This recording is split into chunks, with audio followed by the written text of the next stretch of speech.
성공 습관을 기르는 방법은 뭐가 있을까요? 일단 이 책에서 이제 아주 작은 습관의 힘이라고 하는 책을 소개하는데요. 꼭 대단하지 않아도 된다는 거예요. 나에게 동기부여가 될 수 있는 최소한의 작은 것부터 시작을 하라. 그런 부분이 있는데, 푸시업을 저는 헬스장을 안 다니면서 홈트로만 몸을 만드는 사람이거든요. 네. 군대를 갔어요. 그때 생긴 습관을 15년째 유지하고 있어요. 샤워할 때 푸시업 하기 예요. 샤워하기 전이나 샤워하는 중이나 샤워 끝났을 때나 샤워를 두고 푸시업을 하는 거예요. 책에도 푸시업 1개 하기가 나와요. 책 한 페이지 읽기, 10페이지가 되고 푸시업 10개가 되고 이렇게 늘어나는 건데, 그 부분에서 공통 분모가 있어요. 이분이랑 저는. 이분은 ROTC 장교로 생활을 오래 하셨고, 왜냐하면 군인들은 할 게 그것밖에 없거든요. 지키는 거 외에 자기 개발의 시간이 있어요. 그 시간에 자기가 선택할 수 있는 책을 읽는 분들이 있고, 러닝을 뛰는 사람이 있고, 헬스, 운동하는 사람이 있어요. 그 좋았던 기억이 있는 거예요. 막 열을 내야 돼요. 그래서 막 푸시업을 70개, 80개, 막 100개 하고 그랬는데, 그렇게 군대에서 1년, 2년 하다 보니까 이거 그냥 버리기 아까운데? 그 습관이 계속 이어진 거예요. 헬스장 안 가도 할 수가 있었고, 사소한 그 아주 그냥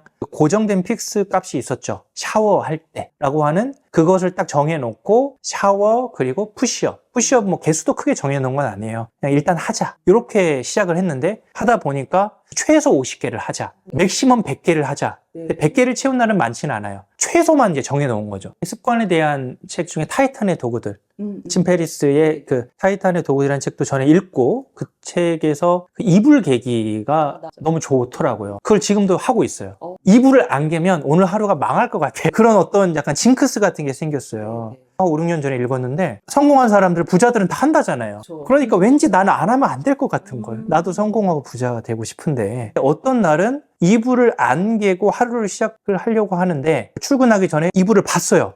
내가 이걸 오늘은 진짜 정신없는 날이다. 한 달에 한 번도 없어요. 근데 그 날이 딱 있으면 오늘 내가 진짜 정신이 없었다. 빨리 개고 시작을 해요. 안 하면 왠지 오늘 하루가 처음부터 구겨진 느낌이 드는 거예요. 그래요. 먼지도 털고 막 이러잖아요. 타이탄의 도구들에서 생긴 습관이고, 그럼 거기에 명상을 또 강조하는데, 저는 원래 명상한 지가 좀 오래됐어요. 한 20년 정도가 됐거든요. 명상을 하는 게 좀 습관이 돼 있어서, 그 5년 전에 그 책을 읽었을 때 아직 제가 부가 성취된 건 아니고 늘 좀 궁핍하게 사는 부분이 있었다 보니까 자신감이 없는 거죠. 돈에 대해서는. 나도 부자가 될 수 있는 요건은 있었구나. 그게 이제 명상인데요. 이제 제가 주로 하는 명상은 자기 전, 일어났을 때 하는 이완 명상이에요. 자기 전에 가만히 이렇게 힘을 빼고 오늘 하루 무슨 일이 있었지 떠올리기도 하고, 오늘 하루에 스트레스를 많이 받았으면 그냥 호흡만 해요. 그냥 아랫배 가만히 집중하고 호흡만 해도 그걸로 끝. 오늘 뭔가 정리가 덜 됐다. 오늘 뭘 체크해야지. 내일 하루 어떻게 시작해야 되지? 이거를 이제 자기 전에 정리를 하고, 아침에 일어났을 때도 무기력할 때는 일단 호흡부터 시작을 해요. 컨디션 좋으면 그걸 생략해도 되죠. 오늘 어떤 주제를 중심으로 시작을 해야 될까? 그거를 앉아서 안 하고요. 전 누워서 해요. 왜냐면 앉으면 뭔가 빅 모드보다는 두잉 모드가 이미 되었기 때문에 온전한 명상을 하기가 좀 어려워요. 좀 누워있는 상태에서 빅 모드가 유지됐을 때, 그 기운이 남아있을 때 하는, 이건 이제 좀 습관이 돼서 그렇게 하고. 그러니까 사람마다 자신에게 맞는 방법을 찾는 게 중요한 것 같아요. 저는 좀 누워서 하는 이완 명상을 좀 하고 있었고, 타이탄의 도구들에서 그런 것들을 얘기해 주니까 굉장히 좀 자존감이 올라갔었어요. 네. 이 리치 파커 작가님도 블로그에 그걸 썼대요. 2년 후에 월 1,000만 원을 월급으로 벗는다. 그러니까 이게 장교할 때는 3,400을 벌었는데 500으로 할까? 그러다가 1,000 이렇게 한 거예요. 근데 2년 만에 이제 전역을 하고 딱 2년 뒤에 보니까 그 금액이 1,100만 원이라는 금액이 순수익으로 들어온 거죠. 이거 맞네? 시크릿. 2007, 8년도에 우리나라를 휩쓸었던, 전 세계를 흔들었던 시크릿이라는 책에 비전보드 얘기가 나오더라고요. 몇 년 뒤에 비전보드를 보니까 그걸 보면서 눈물을 흘렸다는 거 아닙니까? 비전보드에 붙였던 집에 살고 있는 거예요. 해야 되겠다라고 하는 게 5시 기상 생각하고 있고, 매일 그 목표를 쓰는 거, 그걸 선언하는 거. 자, 이거는 안 하고 있어요. 생각은 자꾸 하는데 이걸 해야 되겠다. 그럼요. 앞으로의 도전 과제입니다.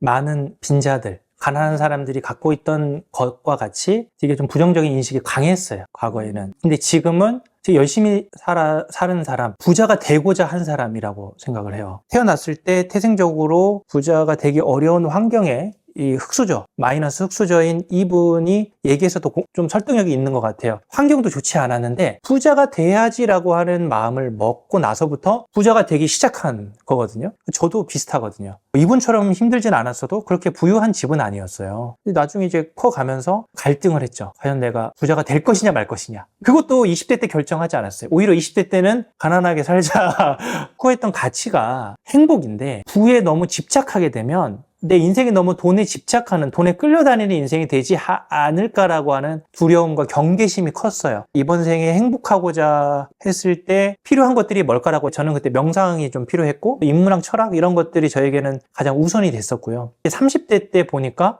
이렇게 해서는 안 될 것 같아. 누가 내 인생을 책임져 주는 것도 아니고 자녀가 생기고 이렇게 하다 보니까 최소한의 돈은 벌어야 되겠다. 책도 내고 또 강의도 하고 유튜브도 하고 이렇게 좀 부에 관심을 갖기 시작을 한 거죠.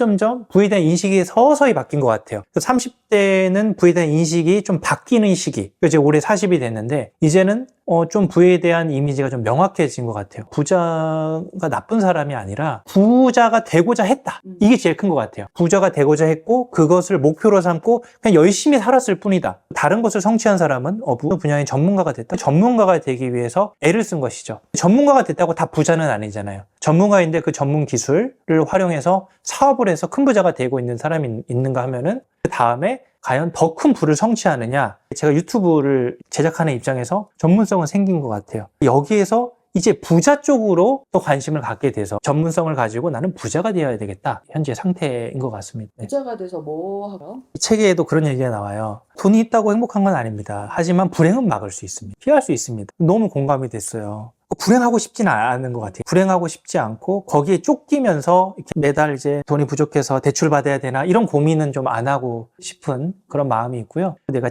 책임져야 되는 자녀에 대한 부분, 내가 먹고 사는 최소한의 것들은 해야 되고 내가 만나고 싶은 사람, 만나고 싶은 장소, 하고 싶은 일 이런 것들을 하려면 최소한의 돈이 필요하다. 부분들이 어떤 최소한의 이제 부라고 생각을 하고요. 좀 세상에 좀 의미 있는 일을 하고 싶어요. 제가 하고 싶은 일 중에 명상을 되게 좋아해요. 20살 때 처음 명상을 만나서 제 인생을 바꿨기 때문에 지금 이 순간에도 행복할 수 있구나. 명상만 하면. 그래서 명상은 내가 지금 돈이 없어도 지금 무언가 성취하지 않아도 지금 바로 행복할 수 있는 최고의 그 도구인 것 같아요. 이거를 사람들에게 전하고 싶다. 제가 그래서 유튜브를 시작한 거거든요. 2012년도에 그때 대학생이었는데 그때 유튜브를 시작한 이유도 그거였어요. 명상을 사람들에게 알려주고 싶다. 제가 부를 성취하고 싶은 거는 이 명상이라는 걸 사람들한테 더 많이 알릴 수 있는 방법을 찾을 것 같은데 문화 공간을 만들 수도 있고 이런 것들을 위해서 또 돈이 좀 필요하지 않겠나라고 생각을 합니다. 총평 네. 이야기 해주시죠. 네. 이 책의 시작 앞부분과 뒷부분에 나오는 게 니체의 말이에요. 이분이 니체에 꽂혔다는 얘기죠. 그게 뭐냐면 자신을 존경하라는 말이 나와요. 최고의 삶을 살아라. 한 번 더 이 인생을 살았을 때